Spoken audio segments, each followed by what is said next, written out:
All right, so this video is going to go through some of the different items in the Zoom app, some of the different icons, the features, how to do certain things.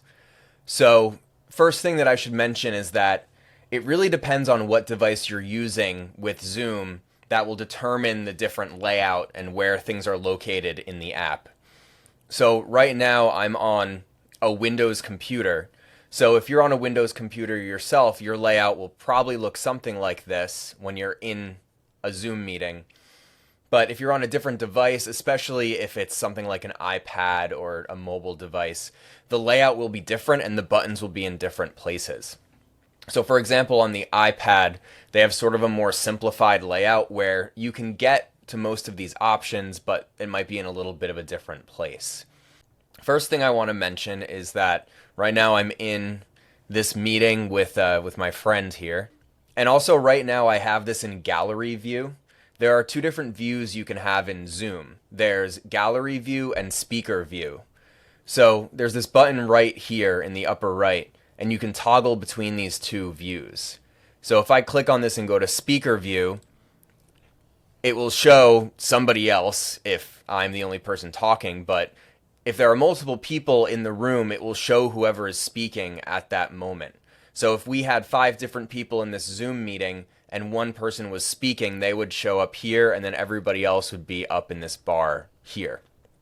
And then gallery view shows everybody all at once. So you can see everybody no matter who's speaking and who's not. Also worth noting with this person here, we can see that on the bottom left here, they are muted. So right now their microphone is muted. If they speak, we wouldn't be able to hear them. With that, there are ways that you can sort of manage the mute settings in your room. You can do things like mute everybody. You can make it so people can unmute themselves or can't unmute themselves. And you do all that through this button on the bottom here that says participants. So we have 2 people in the room right now. And if you click on this button, it brings up this panel here. And this will list everybody who is currently in your meeting. And you have some icons to the right of them. You have the little microphone icon, and it's designating right now that I'm speaking, which is why this is moving. And then also that this person is muted currently. Also, the little camera icon means that that person has video going.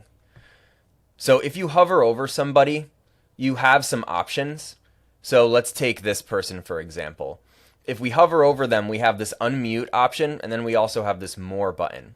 And what should be noted here is that even if you, as the host, you unmute somebody, let's say I want to hear from this person, if I click unmute, that doesn't automatically turn on their microphone. You can't totally control it remotely. What that will do is a box will pop up on that person's device, and it will say that the host is requesting for you to turn your mic on, and then they have to accept it. And then if you click more, you have a few more options here. You can chat directly to that person. You can turn their video off, which that can be helpful if maybe someone is being a little bit distracting, you could just shut off their video. You can also make somebody else the host. So if you're in a meeting with multiple people, and let's say you need to leave, and you want to give the hosting rights to somebody else, you can do that. You can also let them record the meeting. You can change their name.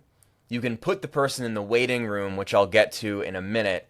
You can also outright kick them out of the room, and you can also report them to Zoom if they're doing something that is inappropriate. Also, you'll notice on the bottom of the participants panel here, I have these options here. It says yes, no, go slower, go faster. These buttons, it's an option in the Zoom settings called nonverbal cues. You can turn this on or off. I think it's off by default, but this lets people just from the participants panel choose an icon to have next to their name so they can communicate without typing or saying anything. So I don't have this option right now, but anybody else would have a raise hand icon. So that could be helpful. You could also do things like, oh, thumbs up. That's good. And then you could clear them out. That's just an option that you can use if you want. You can turn it on or off in the settings on the Zoom website. But then also on the very bottom here, there are these options which will definitely come in handy, which is you can invite somebody, you can mute everybody, or you can unmute everybody. So if you're trying to speak and people are maybe talking or there's chatter going on, you can mute everybody. But one thing to keep in mind is there's this button here with the three dots next to it, and this gives you more options as far as muting and unmuting. And this is worth mentioning because a lot of times there can be some difficulty when you ask somebody to unmute themselves and they can't for some reason. And this is where this option here comes in. So these options that I have selected right now are just the ones that I've chosen as defaults, but I choose to mute people when they enter. So when someone first enters the chat, they are automatically muted and they have to unmute themselves in order to speak. And again, you can change that default setting on the Zoom website. But the second item, it says allow participants to unmute themselves. If you have this checked, nobody can unmute themselves unless you manually click on their name and click on unmute and let them do that. So I've been in meetings before where someone is trying to speak and they can't, and a lot of times it's this setting, but you can turn this on and off in the middle of your meeting. So right now I could just check that off, and now everybody can unmute themselves if they want. And then I can just go back and turn that back on if I want. Then you have other options here. Let people rename themselves. You can enter a chime, play a chime when someone enters or exits the room. You can enable the waiting room, which I would highly recommend, which I'll show in a second. The waiting room is basically an entry point where someone has to get permission, your explicit permission, before entering your Zoom meeting. And then you can also lock the meeting, which would disallow anybody else new from entering. So also, we have some other options here on the bottom.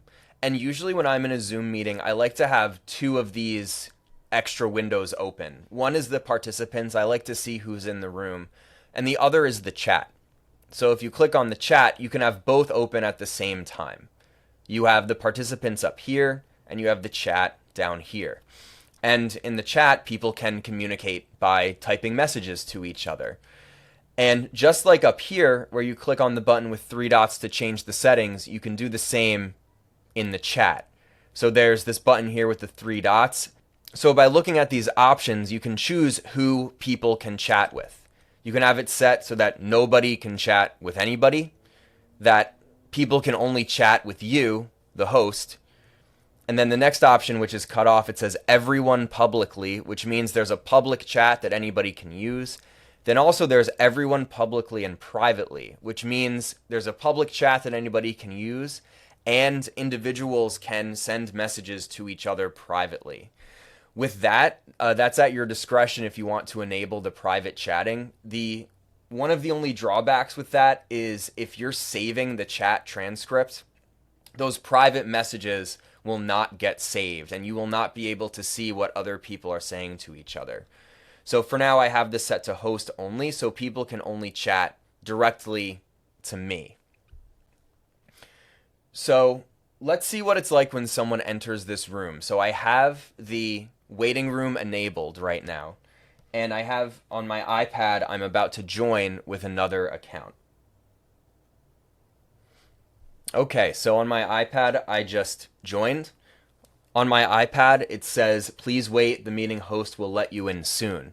And as you can see under the participants panel over here, someone is in the waiting room. It says one person is waiting, and it's student. I can send them a message. So maybe if someone's joining and maybe they don't have a correct name and you're not sure who they are, you could ask them, like, who are you? Or you can just click on admit, and then that person would join the meeting. So now we have 3 people in the chat.